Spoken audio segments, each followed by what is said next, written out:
కొమరంభీం జిల్లాలో ఎండలు దంచి కొడుతున్నాయి. జిల్లా కేంద్రంలో గరిష్ట ఉష్ణోగ్రత 38.2 డిగ్రీల చొప్పున నమోదైంది. మధ్యాహ్న సమయంలో ప్రధాన కూడళ్లు జనసంచారం లేక వెలవెలబోతున్నాయి. బానుడి బగబగలతో పాటు వేడిగాలులు వీస్తున్నాయి. ఎండలపై మరింత సమాచారం మంచిర్యాల నుండి మా ప్రతినిధి వెంకట్ అందిస్తారు. చలికాలం ముగియనే లేదు. ఒక పక్క ఎండలు దంచి కొడుతున్నాయి. దీంతో మాత్రం ప్రజలు అల్లాడిపోతున్నారు. బయటకు రావాలంటేనే ఇబ్బందిగా మారిందని చెప్తున్నటువంటి పరిస్థితి ఉంది. గరిష్ట ఉష్ణోగ్రతలు 38 డిగ్రీలు నమోదవుతున్నాయి.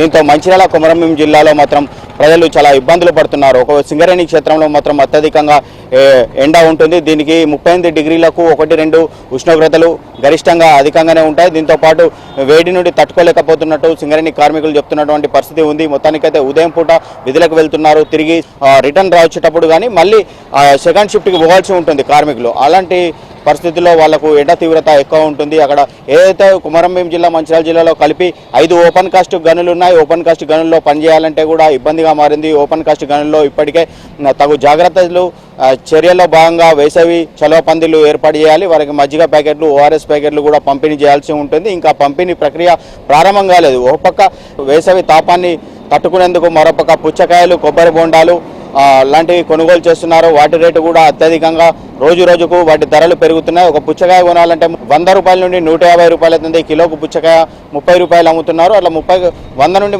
150 రూపాయలు ఉన్నప్పటికీ కూడా కొనుగోలు చేస్తున్నారు. దారిని చూసుకునేందుకు జ్యూస్ సెంటర్లు కూడా వెళ్తాయి. జ్యూస్ సెంటర్ల వద్ద కూడా వెళ్తున్నటువంటి పరిస్థితి ఉంది. మరోపక్క ఇంట్లో మూలన పడ్డటువంటి కూలర్లు, ఏసీలు కూడా బయటకు తీసి మరమ్మతులు చేసి నుండి రిలాక్స్ అయ్యేందుకు ఏసీలు, కూలర్ల దగ్గర ఉంటున్నటువంటి పరిస్థితి ఉంది. స్కూల్కి వెళ్తున్న పిల్లలు కూడా వారికి ఏదైతే వాటర్ బాటిల్ తీసుకెళ్తున్నారో వాటర్ మధ్యాహ్నం పూట వేడెక్కుతుందని చెప్తున్నారు. మొత్తానికైతే వీటి నుండి ఉపశమనం పొందేందుకు ఎలాంటి చర్యలు తీసుకుంటున్నారు? మనతో పాటు వాహనదారుడు ఉన్నారు, అడిగి తెలుసుకునే ప్రయత్నం చేద్దాం. చెప్పండి, అసలు వేసవి నుండి రిలాక్స్ కావడానికి ఎలాంటి చర్యలు తీసుకుంటున్నారు? అసలు చలికాలం తగ్గిందని అనుకున్నాం, కానీ చలికాలం తగ్గకముందే ఎండ తీవ్రత బాగా పెరిగిపోయింది. ఎండ తీవ్రతకి పిల్లల్ని స్కూల్కి పంపించాలన్నా కూడా చాలా ఇబ్బందిగా ఉంది. 8 కాకముందే 12 అయ్యేటట్టు మనకు ఎండ తీవ్రత పెరిగిపోతుంది. ఎండ తీవ్రత నుంచి పిల్లలకి స్కూల్లో వాటర్ బ్యాగ్స్ కానీ టిఫిన్స్ కానీ పంపిస్తే అది హీట్ ఎక్కిపోతుంది, ఖరాబ్ అయిపోతుంది. అసలు మేము ఎండాకాలము చాలా ఇబ్బంది పడుతున్నాము. ఇంత ఎండలు ఇప్పుడు కొడుతుంటే ఇంకా రాను ఎండ తీవ్రత బాగా ఇబ్బంది పెడుతుందని చెప్పేసి ఒక ఒంటి పూట బడులకు పిల్లలకి ఇప్పటి నుంచే ఒక్క పూట సెలవులు ఇవ్వవలసిందిగా మేము అసలు అనుకుంటున్నాము.